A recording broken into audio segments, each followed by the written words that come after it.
जय श्री राम। जय हनुमंत संत हितकारी, सुन लीजिए प्रभु अरज हमारी। जन के काज विलम्ब न कीजे, आतुर दोरी वहाँ सुख दीजे। जय श्री राम। नीप करोरी बाबा के पावन चरणों में मेरा कोटि कोटि प्रणाम और बाबा के भक्त जनों को जय श्री राम। बाबा के प्यारे भक्तों, आज हम बाबा के प्रारंभिक जीवन के बारे में जानेंगे। उससे पहले आप सभी से रिक्वेस्ट है कि आप इस चैनल को सब्सक्राइब कर लें, वीडियो को लाइक और शेयर करें और बेल आइकन को प्रेस कर दें, ताकि बाबा का कोई भी भक्त उनके सत्संगों से अछूता न रह पाए और बाबा की चमत्कारी सत्संगों की नोटिफिकेशन आप सब तक सबसे पहले पहुँचे, ताकि बाबा के सत्संगों की दिव्य यात्रा का आप सभी आनंद उठा सके और उनके आशीर्वाद के भागी बन सके। तो चलिए भक्तों, आज हम बाबा के प्रारंभिक जीवन के बारे में जानेंगे। कैची धाम के शांत और शीतल वातावरण में नीप करोरी बाबा महाराज जी का जीवन एक पवित्र पांडुलिपि की तरह सामने आता है, जो दिव्यता और करुणा के रहस्यमय धागों से बुना गया है। गहन शिक्षाओं, चमत्कारी घटनाओं और मानवता के प्रति निस्वार्थ समर्पण से चिन्हित महाराज जी की यात्रा एक आध्यात्मिक विभूति का चित्र प्रस्तुत करती है, जिसका प्रभाव समय से परे है। दुर्गादास शर्मा और कौशल्या देवी शर्मा दंपति के घर उत्तर प्रदेश के अकबरपुर गांव में लक्ष्मण दास शर्मा के रूप में जन्मे महाराज जी का प्रारंभिक जीवन बड़ा साधारण रहा। हालांकि नियति की इस आत्मा के लिए अलग योजनाएं थी और 11 साल की उम्र में उन्होंने गहन आध्यात्मिक जागृति का अनुभव किया। उनकी आंतरिक पुकार ने उन्हें अपने पारिवारिक जीवन को त्यागने और आध्यात्मिक खोज पर निकलने के लिए प्रेरित किया, जो अंततः उन्हें कैची धाम की पवित्र भूमि पर ले आई। कुमाऊं की सुरम्य पहाड़ियों में बसे नीप करोरी बाबा की कैची धाम तक की यात्रा रहस्यवाद से घिरी हुई है। 1962 में महाराज जी ने भक्तों के एक समूह के साथ एक सुदूर और प्राचीन स्थान पर आश्रम की स्थापना की, जो हरियाली और बहती नदियों की सुखद आवाज से घिरा हुआ था। आश्रम अपनी सरल संरचनाओं और शांत वातावरण के साथ महाराज जी की आध्यात्मिक गतिविधियों का केंद्र बन गया। कैची धाम, जिसका शाब्दिक अनुवाद 2 बार कटी हुई पहाड़ी है, महाराज जी की शिक्षाओं में प्रतीकात्मक महत्व रहता है। आश्रम 2 पहाड़ियों के मिलन बिंदु पर स्थित है, जो द्वंद्व के मिलन और सभी अस्तित्व के अंतर संबंध का प्रतीक है। यह पवित्र स्थान वह कैनवास बन गया जिस पर महाराज जी ने अपनी शिक्षाओं का सार चित्रित किया। तत्कालीन वन मंत्री चौधरी चरण सिंह ने कैची धाम के निर्माण हेतु बाबा को भूमि उपलब्ध कराई। चौधरी चरण सिंह के इस कार्य से प्रसन्न होकर बाबा ने उन्हें एक दिन भारत का प्रधानमंत्री बनने का आशीर्वाद दिया था, जो अक्षरशः फलीभूत हुआ।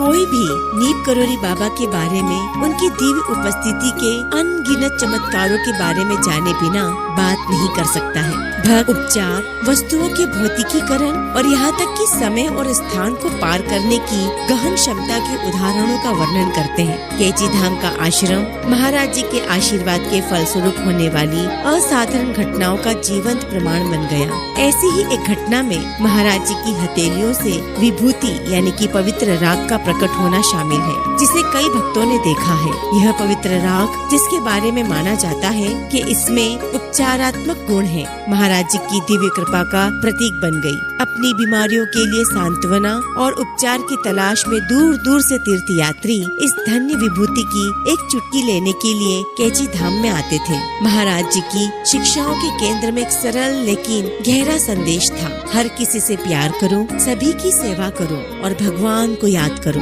यह सरल दर्शन जीवन के विभिन्न क्षेत्रों के साधकों को गहराई से प्रभावित करता है। महाराज जी ने जाति, पंथ, धर्म की सीमाओं से परे आध्यात्मिकता की सार्वभौमिकता पर जोर दिया। उनकी शिक्षाएं आश्रम की दीवारों तक ही सीमित नहीं थी, उन्होंने भक्तों के दैनिक जीवन तक उनका विस्तार किया, चाहे आध्यात्मिक प्रवचन के माध्यम से या करुणा के सहज कृत्यों के माध्यम से। महाराज जी की उपस्थिति ने एक अलौकिक ज्ञान प्रसारित किया, जो हर किसी के अस्तित्व के मूल को छू गया। अपने शिष्यों के साथ महाराज जी का रिश्ता बिना शर्त और असीम प्रेम का था। वह उन लोगों के लिए एक मार्गदर्शक प्रकाश बन गए जो आध्यात्मिक जागृति चाहते थे। बेचैन दिमागों और थके हुए दिलों को सांत्वना देते थे। कैची धाम में गुरु शिष्य का रिश्ता भक्ति, समर्पण और परिवर्तनकारी ज्ञान का एक अनूठा चित्रपट था। भक्त अक्सर महाराज जी की गहन स्तर पर उनके साथ जुड़ने, उनकी गहरी चिंताओं को संबोधित करने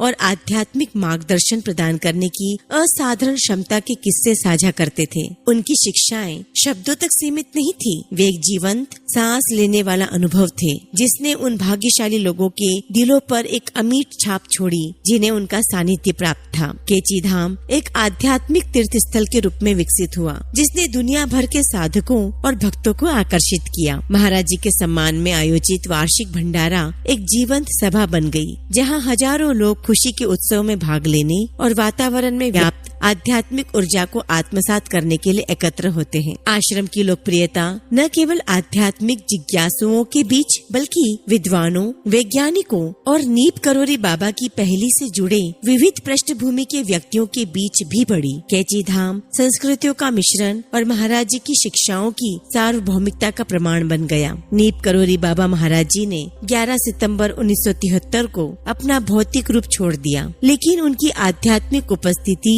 केची धाम और उसके बाहर के कक्षों में गूंजती रहती है। आश्रम आध्यात्मिक गतिविधियों का एक जीवंत केंद्र बना हुआ है, जहां भक्त महाराज जी द्वारा स्थापित परंपराओं को जारी रखे हैं। केची धाम की गतिविधियों की देखरेख के लिए स्थापित नीप करोरी बाबा ट्रस्ट महाराज जी की शिक्षाओं के संरक्षण और प्रसार में महत्वपूर्ण भूमिका निभाता है। ट्रस्ट सक्रिय रूप से धर्मार्थ पहलों, शैक्षिक परियोजनाओं और मानवीय प्रयासों में संलग्न है, जो निस्वार्थ भाव की सेवा की विरासत को आगे बढ़ा रहा है, जिसे महाराज जी ने प्रतीक बनाया। निष्कर्षतः केची धाम में नीप करोरी बाबा महाराज जी का जीवन एक ऐसी गाथा है जो समय और स्थान की सीमाओं को पार करती है। महाराज जी का जीवन, शिक्षाएं और केची धाम का पवित्र वातावरण एक ऐसी कहानी बुनता है जो साधक की आत्मा से गूंजती है। यह दिव्य प्रेम, करुणा और गुरु एवं शिष्य के बीच के शाश्वत संबंध की यात्रा है। एक ऐसा संबंध जो लगातार फलता फूलता रहता है और आने वाली पीढ़ियों को प्रेरित करता है।